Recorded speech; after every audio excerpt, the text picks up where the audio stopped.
Hello दोस्तों, कैसे हैं। मैं अश्विनी कुमार जोशी एजे क्लासेस में आपका हार्दिक स्वागत एवं अभिनंदन करता हूं। दोस्तों, जैसा कि आपको पता है, यूपीपी का एग्ज़ाम खत्म हो गया है। अभी एसएससी जीडी का एग्ज़ाम हो रहा है या होने वाला है, आ गई है डेट। और इसके लिए हमारी इस तरफ से जो मैक्सिमम प्रयास हो सकता है वो करेंगे। एसएससी जीडी के हिसाब से हम मैक्सिमम चीज़ें आपको पढ़ाने का प्रयास करेंगे, जिससे आपके ऑल ओवर टॉपिक कवर हो जाएंगे। दोस्तों, उसी कड़ी में आज हमारा जो पहला टॉपिक होगा टाइम एंड वर्क का, जो आपको एसएससी जीडी में तो बहुत मदद करेगा दोस्तों। उसके साथ ऑल ओवर इंडिया की कोई भी एग्जाम होता है वहां पर भी ये आपको फायदा देने वाला काम करेगा। ठीक है दोस्तों, तो देर न करते हुए आइए बहुत जल्द हम इस वीडियो की शुरुआत करते हैं। दोस्तों, टाइम एंड वर्क, समय, अब इसको कार्य और समय बोलते हैं, लेकिन यहाँ पर समय एवं कार्य, समय और कार्य। आपने इसको आज तक बहुत ही अलग अलग ट्रिक, अलग अलग कॉन्सेप्ट से पढ़ा होगा, लेकिन आज हम आपको बताएंगे इसका एक बेहतरीन तरीका, और एक ही टाइप से एक ही प्रकार के क्वेश्चन को कैसे हम बहुत जल्द हल कर सकते हैं, इसके बारे में हम बताने का काम करेंगे। एक कॉन्सेप्ट से पूरी की पूरी टाइम एंड वर्क कैसे खत्म होती है, इस पर हम चर्चा आपके सामने करने वाले हैं। तो सबसे पहले हम एक क्वेश्चन लेते हैं, क्वेश्चन के माध्यम से आपको हम बताने का प्रयास करते हैं दोस्तों। ठीक है, जैसे ए किसी काम को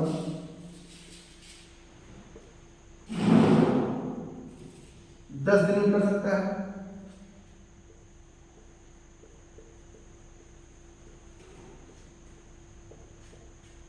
बी उसी काम को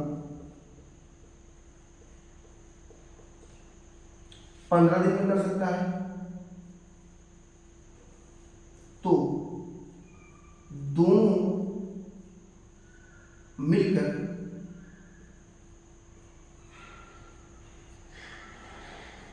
उस काम को कितने दिन में करेंगे।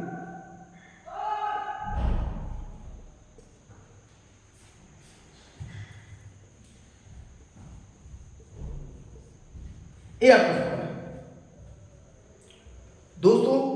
अब इसको हमें लगाना है, तो अगर हमें नहीं पता है, कुछ भी नहीं पता है, इसको हम कैसे लगाएंगे दोस्तों। अगर हमें कुछ नहीं पता है तो हमारे दिमाग में क्या आएगा, ए किसी काम को 10 दिन में करता है, बी उसी काम को 15 दिन में करता है, तो दोनों मिलकर करेंगे कितने दिन में दोस्तों, ए और बी मिलकर 10 और 15 25 दिन में। अगर आपको कॉन्सेप्ट नहीं पता है तो पहला ही ऑप्शन 25 रहेगा। आप अगर कॉम्पिटिटिव एग्जाम की तैयारी नहीं किए हैं, नहीं जानते, तो आप पहला ही ऑप्शन 25 रहेगा, टिक मार के चले आएंगे और आपका सवाल हो जाएगा गलत। ठीक है दोस्तों, अब आपको यहां से थोड़ा कॉमन सेंस की बात समझनी पड़ेगी। कॉमन सेंस की बात करेंगे मेरे दोस्तों, तो कॉमन सेंस क्या कहता है, कहता है एक किसी काम को 10 दिन में, अगर आप मान लीजिए कोई काम 10 दिन में करते हैं और दूसरा व्यक्ति 15 दिन में करता है, अगर दोनों मिल जाएंगे तो टाइम कम लगेगा, समय कम लगेगा। समय क्या होगा मेरे दोस्तों, कम लगेगा। अब समय कम लगेगा तो यहीं से कॉन्सेप्ट जनरेट होने का काम होता है मेरे दोस्तों। अगर देखिए ध्यान से, अगर ए 10 दिन में करता है और ए बी 15 दिन में करता है, तो कहीं ना कहीं से ए की क्षमता ज्यादा है, किससे, बी की क्षमता से। तो दोस्तों यहाँ से कॉन्सेप्ट बहुत बेहतरीन से निकल के आता है कि जो टाइम होता है, समय होता है, वो क्षमता का व्युत्क्रमानुपाती होता है, मेरे दोस्तों। अगर समय ज्यादा लगेगा इसकी मतलब है कि आपकी क्षमता कम है, अब अगर समय कम लग रहा है मेरे दोस्तों, इसका मतलब आपकी क्षमता क्या है, ज्यादा है। तो इस कॉन्सेप्ट को आपको दिमाग में रखना है कि समय जो होता है वो क्षमता का क्या होता है, व्युत्क्रमानुपाती होता है मेरे दोस्तों। ठीक है, अब अगर हम त्रियक गुणा कर दें तो समय गुणे क्षमता बराबर, यहाँ पर देखिए अगर गुणा करेंगे तो बराबर 1 आ जाएगा। और 1 के बारे में बहुत सारी चर्चाएं हम कर सकते हैं, 1 के बारे में बहुत सारी चर्चा कर सकते हैं हम। तो समय गुणे क्षमता से एक कॉन्सेप्ट क्या बना सकते हैं, काम का। तो काम बराबर क्या होगा मेरे दोस्तों, समय गुणे क्षमता।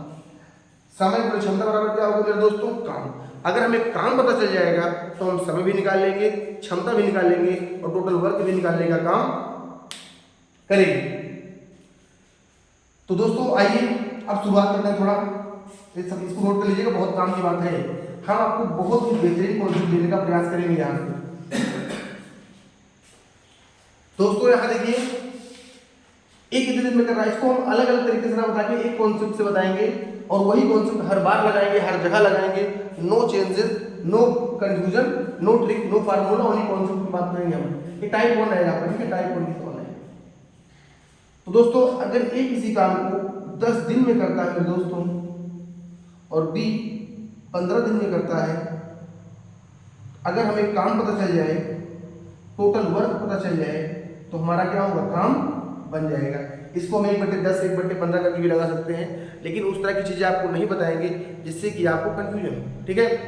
ए करता है 10 दिन में, बी करता है 15 दिन में। अगर टोटल हमें काम पता चल जाए तो हम आसानी से बता सकते हैं कि क्षमता क्या है, आसानी से बता सकते हैं क्षमता क्या है, क्योंकि अभी हमने फार्मूला डेरिवेट किया। काम बराबर क्या होता है मेरे दोस्तों, समय गुणे क्षमता। समय गुणे क्या होता है, क्षमता होता है। अगर हमें काम पता चल जाएगा, समय पता है, इससे इसको डिवाइड कर देंगे तो हमारा क्षमता निकल कर बाहर आ जाएगा, ठीक है। अब टोटल काम निकाले, 10 और 15 है, क्या माने, तो आप दुनिया का कुछ भी मान लीजिए, जीरो को छोड़कर कुछ भी मानेंगे, आपका काम आएगा और आपका उत्तर हमेशा सही आएगा। लेकिन फिर वही सवाल, कुछ भी मानने से अच्छा है कि कुछ ऐसा माने, कुछ ऐसा माने जिससे हमारा सवाल आसानी से लग जाए और हमारा टाइम भी बच जाए। तो अब दोस्तों अब देखिए बात, थोड़ा एग्जाम के बारे में चर्चा कर लेते हैं। एग्जाम में क्या होता है, दो चीज की हमेशा कमी होती है, टाइम और स्पेस की। आपके जनरल कंपटीशन में टाइम और स्पेस की हमेशा कमी रहती है आपके पास। टाइम, स्पेस और एनर्जी को भी इसमें इंक्लूड कर लेते हैं। टाइम, स्पेस और एनर्जी का आपके पास हमेशा कमी देखने को मिलेगा। टाइम भी कम रहेगा, स्पेस भी कम रहेगा और आपके पास एनर्जी भी कम ही रहेगी।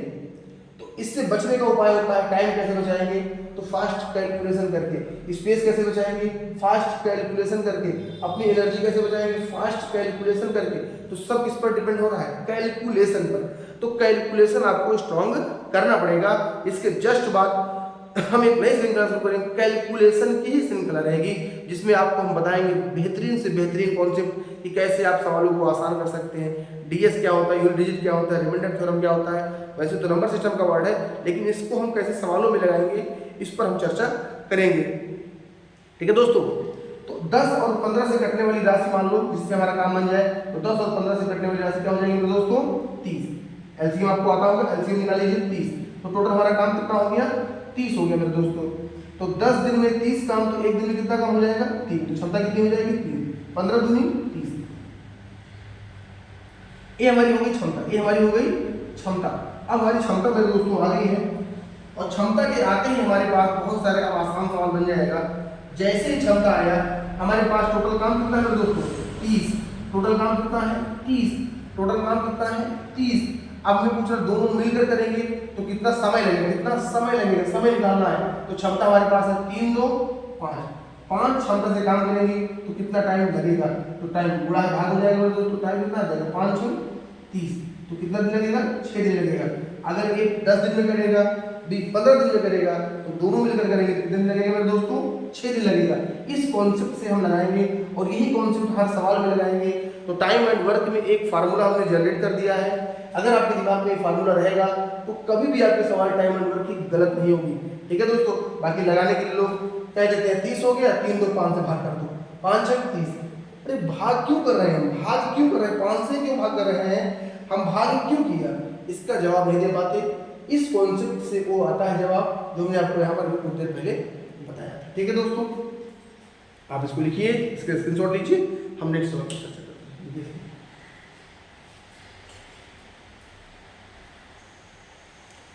मेरे दोस्तों एक दूसरा सवाल है, ए 12 दिन में काम करता है, बी 24 दिन में करता है, तो दोनों मिलकर कितने दिन में करेंगे। सबसे आसान सवाल में एक आता है, ए कितने दिन में करता है, 12 दिन में, बी कितने दिन में करता है, 24 दिन में। दोनों से कटने वाली कितनी हो जाएगी, 24। लाता लेंगे 24 आ जाएगा, 12 दिन 24, 24 से कम 24। तो टोटल काम कितना है हमारे पास, टोटल वर्क कितना है मेरे दोस्तों, 24। टोटल वर्क कितना है, 24। काम कितना है हमारे पास, 24। और 2 1 3 शब्द से काम करेंगे तो टाइम कितना लगेगा, तो टाइम बराबर कितना हो जाएगा, 3 8 24। तो दोनों मिलकर करेंगे कितना दिन लगेगा मतलब 8 दिन लगेगा, ठीक है। इस फार्मूले को ध्यान रखना, काम टोटल वर्क बराबर दोनों मिलकर करेंगे तो 2 1 3 क्षमता हो गई, कितना समय लगेगा, 3 से भाग कर दिया, हमारा उत्तर आ गया, ठीक है। अब ऐसा करते हैं 3 से भाग कर दो। 3 से भाग क्यों करें, 3 से भाग क्यों करें भाई, हमें पता होना चाहिए ना हम भाग क्यों कर रहे हैं, बोलिए। लिखिए इसको,